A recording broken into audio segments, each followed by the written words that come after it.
هذه صور ضرب روسيا بصاروخ الكي اتش 59 ام 2 العنقودي لمنطقة مفتوحة في أوديسا، وهي رسالة للناتو الحلف الأطلسي بأن استخدام الذخائر العنقودية الانشطارية قد يسبب في كارثة لا تبقي ولا تذر، لأن هذه العناصر المضادة للأفراد على أوديسا سيجعلها بعد تدمير بالأونكس وأيضا بالكي اتش 22 خرابا.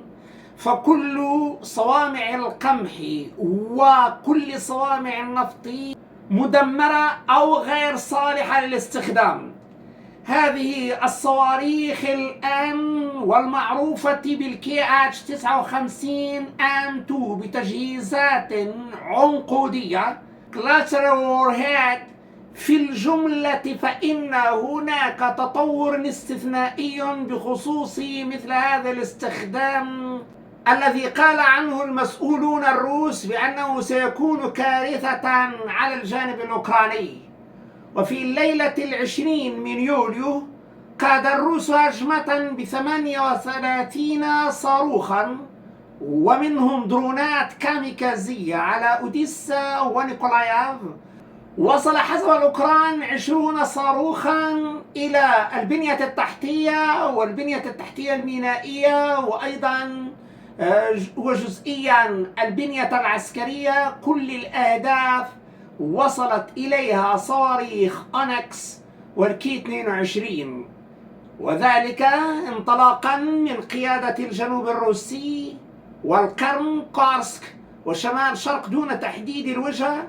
وهناك تطور آخر أن شاهد 131 وشاهد 136 من صناعة روسية، أي أن المعمل الروسي هو الذي أنتجها، وهذا يعد بمثابة تطور استثنائي أيضا على صعيد صناعة الدرونات في موسكو.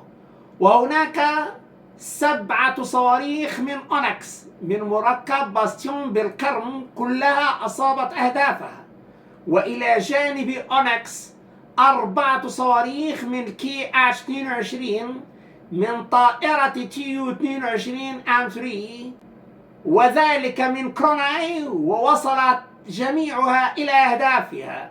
فيما انطلق أيضا كاليبر و5 صواريخ من اسكندر كي. أهلا وسهلا بكم في حلقة جديدة من أسرار شرق أوسطية. ما حدث في ليلة 19 من يوليو يعتبر رسالة إلى الناتو بعد طيران طائرة واحدة سخوي 35 وأطلقت صاروخا واحدا. هذا الصاروخ الواحد كما ذكرت بأنه فيه سر ما، فإن الكي اتش 59 من السخوي 35 لم يكن عاديا. الأمر يتعلق بالكي اتش 59 ام 2 مطور عن الكي اتش 59 من جهة، والإضافة التي له الام 2. وفي الام 2 هناك مفاجأة. هذه المفاجأة هي أن هذا الصاروخ عنقودي، بمعنى أنه هو موجه بالأساس بشحنة كاملة مضادة للأفراد، عنقودية مضادة للأفراد. في هذه الحالة فإن الرسالة المكشوفة وقد أطلقها الروس ليس على منطقة سكنية، بل على منطقة عارية، على منطقة مفتوحة. ولماذا كل هذا؟ لكي يكون للأوكران أن أي اعتراض مثلا لهذا الصاروخ، لنتصور أن هذا الصاروخ أطلق. لو كانت الرواية الأولى صحيحة بالنسبة للأوكران، فلو أطلق هذا الصاروخ وهو عنقودي وأصابه صاروخ مضاد وانفجر، فأين حطامه؟ سيتحول هذا الحطام إلى قنابل عنقودية وسيكون أكبر كارثة. اعترضته سيكون كارثيا، فإن لم تعترضه كحالة إن اعترضته. الأمر سيان بالنسبة لهذا الصاروخ. فماذا يختار إذن الناتو؟ الأمر أخطر بكثير. لذلك كان واضحا جدا أن قضية الاعتراض التي كانت في بيان سلاح الجو الأوكراني كانت خاطئة. لهذا فمجرد أن هناك اعتراض لصاروخ عنقودي وفي منطقة ما، إذن سيكون فيها خسائر جسيمة على صعيد الأفراد. إذن هذه هي الملاحظة الأولى. الملاحظة الثانية أن في حال إطلاقه وأيضا اعتراضه، هل سيكون الأمر الآن فقط أن هذا الصاروخ صاروخ فارغ ولكن فيه جميع مكونات ما يمكن للرسالة أن توصله إلى الناتو؟ إذن الرسالة كانت فقط من أجل القول للناتو أن هذه اللعبة خاسرة، لذلك لا داعي للدخول إليها، وأن لا اعتراض لهذا الصاروخ الآم 2 المطور عن الكي اش 59. وعموما الآن هناك فلسفة إعلامية في بيانات سلاح الجو الأوكراني. كل الصواريخ 59 الكي اش 59 فكلها يتم اعتراضها بنسبة 100%، 96 98%. إذن لدينا هذا المعطى دون أن يؤكد الطرف الأوكراني هل الأمر يتعلق بالكي اتش 59 العادي أم ب 59 المطور الآم 2. إذن اليوم بعد أن انكشف وضع الاعتراض الذي لم يكن بالنسبة للأوكران للكي اتش 59 ولم يكن الكي اتش 59 وإنما كان الكي اتش 59 المطور الآم 2. إذن لدينا كل هذه التطورات المختلفة. إذن لدينا هذا الاعتبار الأساسي الذي لا بد من حمله كخلاصة أولى. الخلاصة الثانية، هناك صواريخ انطلقت من كيلو. إذن هذه إشارة ثانية لاستخدام الغواصات بالنسبة للكاليبر وكانت أنجح من غيرها. هذه الإشارة الثانية أو الخلاصة الثانية.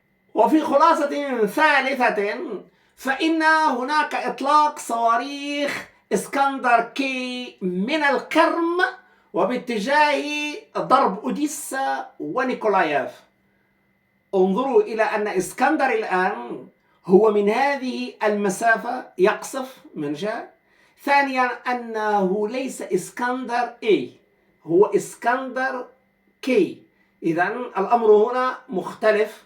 ولذلك فبالنسبة لهذه الصواريخ التي ضربت ونجحت باتجاه سكة الحديد، الآن عادت الضربة باتجاه أوديسا لتفتح معها هذه الصواريخ إرسال رسائل قوية للغاية تجاه أهداف لتدمير مينائي شامل. وهذا هو المتوقع. إذن بالنسبة لإسكندر الذي أصاب سكة الحديد، الآن فيه ضربة موجهة أساسا لبنيات تحتية في نيكولايف، ويتواصل من القرم هذه الصواريخ قصفها لنيكولايف بعد الذي حدث مع البريطانيين. والآن أيضا فيه قصف مجددا باتجاه أهداف نيكولايف، فيصبح وضع اسكندر مع نيكولايف استثنائي بجميع المقاييس. هذا الذي يجب الانتباه له. وفي خلاصة رابعة فلدينا أيضا صواريخ بالنسبة لكاليبر وأيضا بالنسبة لأونكس منطلقة أيضا من القرم، من المركب في القرم. كل هذا لجعل كل من اسكندر أنه في القرم أيضا، وأيضا بالنسبة لأونكس في اتجاه نيكولايف واتجاه أوديسا، وهذا جزء لا يتجزأ من الردع. هناك ردع جوي عبر الكي اتش 22 والتيو من جهة 22 ام 3، وأيضا هناك على صعيد الصواريخ هناك ضربات بالأونكس لهذا فعلى العموم يظهر الآن كيف الاستراتيجية القرن وكيف هي محصنة الآن بإسكندر، أيضا بأونكس، بالكي اتش 22 المنطلقة أيضا من نفس هذا الاتجاه، وكل هذا للكشف على ما ينتظر الأوكران في حال الهجوم، لأن هذا سيكون بمثابة إطلاق ترسانة صاروخية بحرية برية وأيضا جوية. كل هذا سيشارك في الضربات، ستكون هناك ضربات صاروخية متعددة متنوعة وأيضا مختلطة، قد نعتبرها أيضا مختلطة. كل هذا من أجل جعل هذه الهجمات منسقة، والرد قد يكون منسقا بنفس هذا الحجم.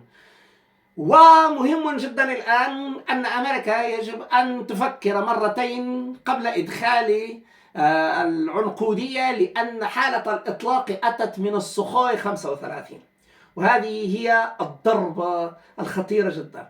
أن السخوي 35، نحن لا نتحدث عن تيو عموما، ولا نتحدث عن طائرات الاستراتيجية، ولا أيضا على طائرات متقدمة، نحن نتحدث عن السخوي 35 وأثرها في حال إطلاق مثل هذه الأسلحة. سيكون هناك السخوي 35 بصواريخ عنقودية، وستكون كارثة عظمى على كييف على وجه التحديد. ستكون فيها خسائر بشرية أكبر مما يتخيله الأوكران. شكرا جزيلا وإلى اللقاء.